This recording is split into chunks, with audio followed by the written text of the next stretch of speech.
Gospel according to Luke chapter 6. The question about the Sabbath.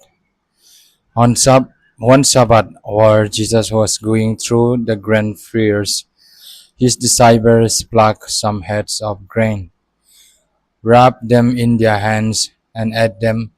But some of the Pharisees said, "Why are you doing what is not lawful on the Sabbath?" Jesus answered, "Have you not read what David did when he and his companions were hungry?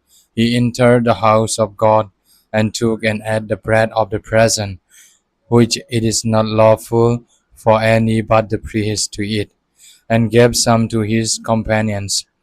Then he said to them, The Son of Man is Lord of the Sabbath." The man who awaited her hand. On another Sabbath, he entered the synagogue and taught, and there was a man there whose right hand was withered. The scribes and the Pharisees watched him to see whether he would kill on the Sabbath, so that they might find an accusation against him. Even though he knew what they were thinking, he said to the man who had the withered hand, "Come and stand here." He got up and stood there. Then Jesus said to them, "I ask you, is it lawful to do good or to do harm on the Sabbath, to save life or to destroy it?" After looking around at all of them, he said to him, "Stretch out your hand." He did so, and his hand was restored. But they were filled with fury and discussed with one another what they might do to Jesus. Jesus chooses the 12 apostles. Now during those days, he went out to the mountain to pray, and he spent the night in prayer to God. And when they came, he called his disciples and chose 12 of them, whom he also named apostles: Simon, whom he named Peter, and his brother Andrew, and James and John, and Philip, and Bartholomew, and Matthew, and Thomas, and James, son of Alphaeus, and Simon, who was called the Zealot, and Judas, son of James, and Judas Iscariot, who became a traitor. Jesus teaches and hears. He came down with them and stood on a level place, with a great crowd of his disciples and a great multitude of people from all Judea, Jerusalem, and the coast of Tyre and Sidon. They had come to hear him and to be healed of their diseases. And those who were troubled with unclean spirits were healed, and all in the crowd were trying to touch him, for power came out from him and healed all of them. Blessings and woes. Then he looked up at his disciples and said, "Blessed are you who are poor, for yours is the kingdom of God. Blessed are you who are hungry now, for you will be filled. Blessed are you who weep now, for you will laugh. Blessed are you when people hate you, and when they exclude you, revile you, and defame you on account of the Son of Man.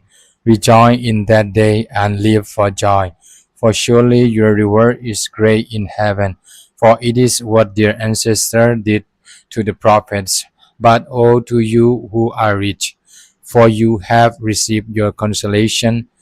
Woe to you who are full now, for you will be hungry. Woe to you who are laughing now, for you will mourn and weep. Woe to you when all speak well of you, for that is what their ancestors did to the false prophets. Love for enemies. But I say to you that listen, love your enemies, do good to those who hate you, bless those who curse you, pray for those who abuse you. If anyone strikes you on the cheek, offer the other also, and from anyone who takes away your coat, do not withhold even your shirt. Give to everyone who begs from you, and if anyone takes away your goods, do not ask for them again.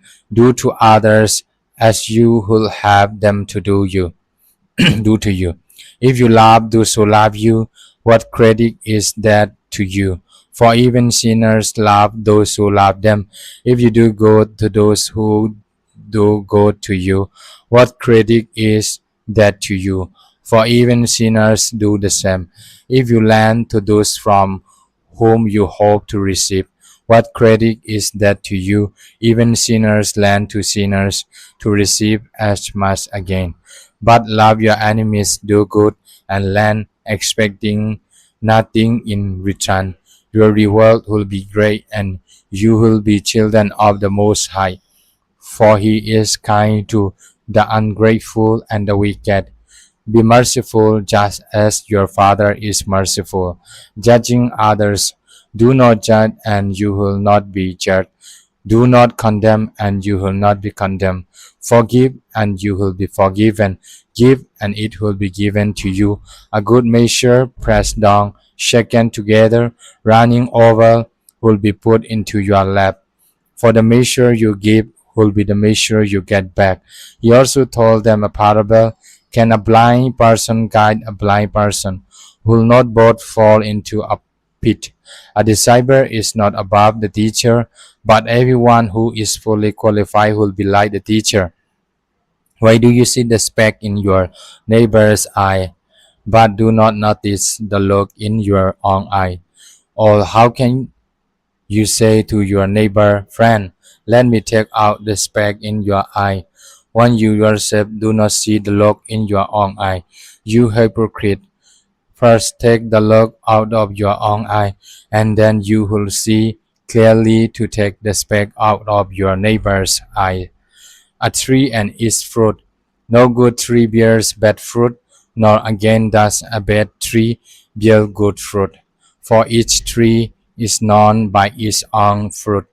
Figs are not gathered from thorns, nor are grapes picked from a bramble bush.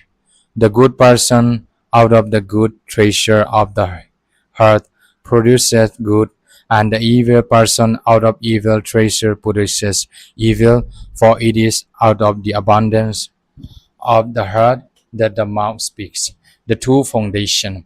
Why do you call me Lord, Lord, and do not do what I tell you?